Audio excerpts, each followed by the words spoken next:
Hey, Popcorn Junkies, welcome to this trailer reaction to a new A24, that powerhouse, production powerhouse. You know how much we love them. They make so many great hits, but they're not always hits. They make some dubious ones too, which seem to sort of just fade away.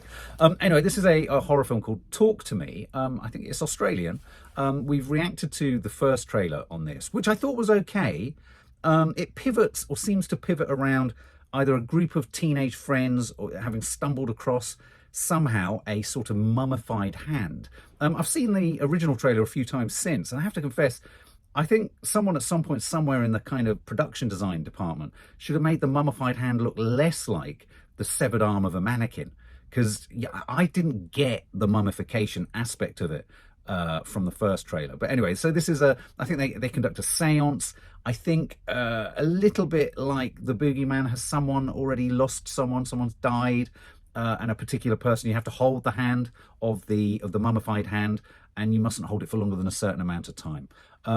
You know, it sits within that much sort of well-trodden territory of a bunch of teenagers trying to kind of dabble with supernatural stuff in a way that they shouldn't, and they get bitten on the arse.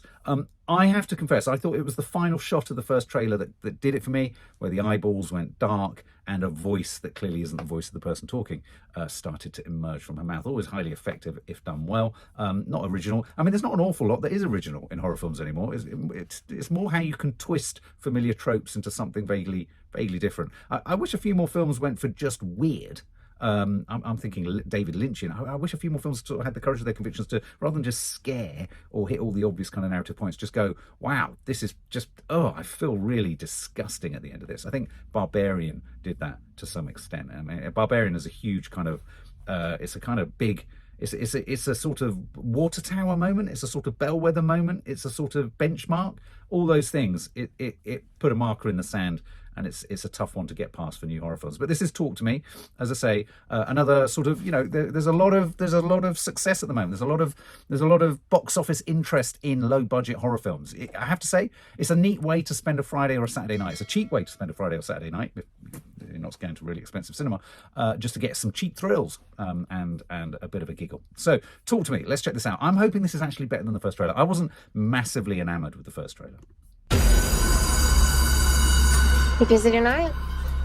You want to turn, eh? My mum leaves at 9. So See you at 10.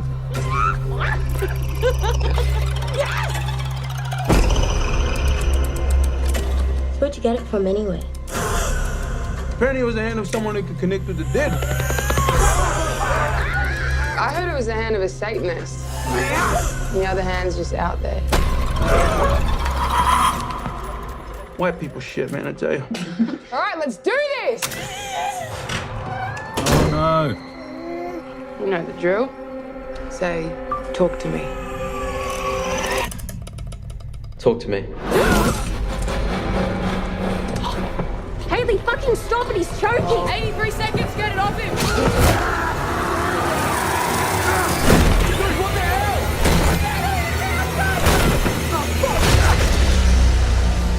What if we opened the door but we didn't shut it? Delete it. Delete it, come on! The spirits, they followed us. We have to do something! You want to do it again?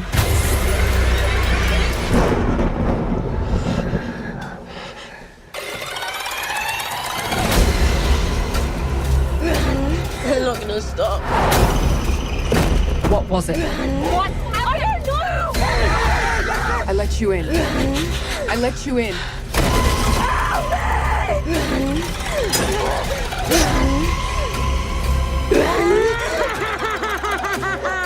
Oh my God.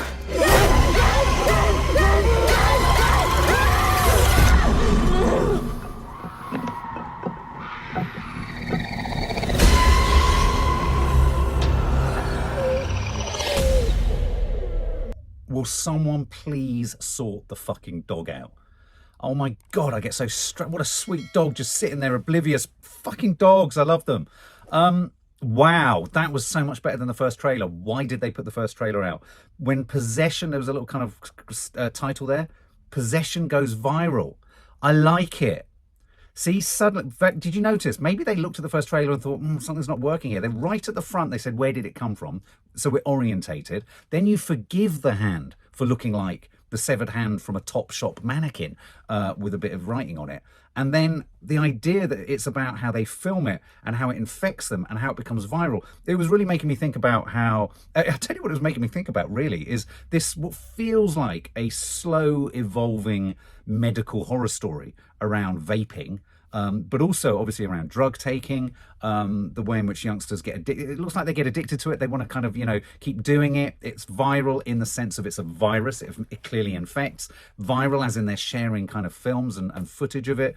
Viral in that it moves between them. And also what I liked was the drug element where they're all getting a sort of hit. You've got 30 seconds, which was also making me think about the laughing gas. I forget the name of them, the little whippets that we used to call them when I was a student, where you sort of inhale them and you get a 30-second hit. Is this the whippet? Is it Noz? Is this the Noz, the laughing gas horror sort of film? Is that thematically what it's about? What are we willing to do? Where are we willing to take ourselves for a 30-second high of what? Is this a high or is this a low? And where are you being taken? Very much getting sort of It Follows vibes in the scenes around the seance-y moments. That makes me want to see it. That was a classic case of well done for popping out a second trailer, because it's undone the sort of mediocrity for me of the first. What do you think, guys? Would you go and see it off the back of that?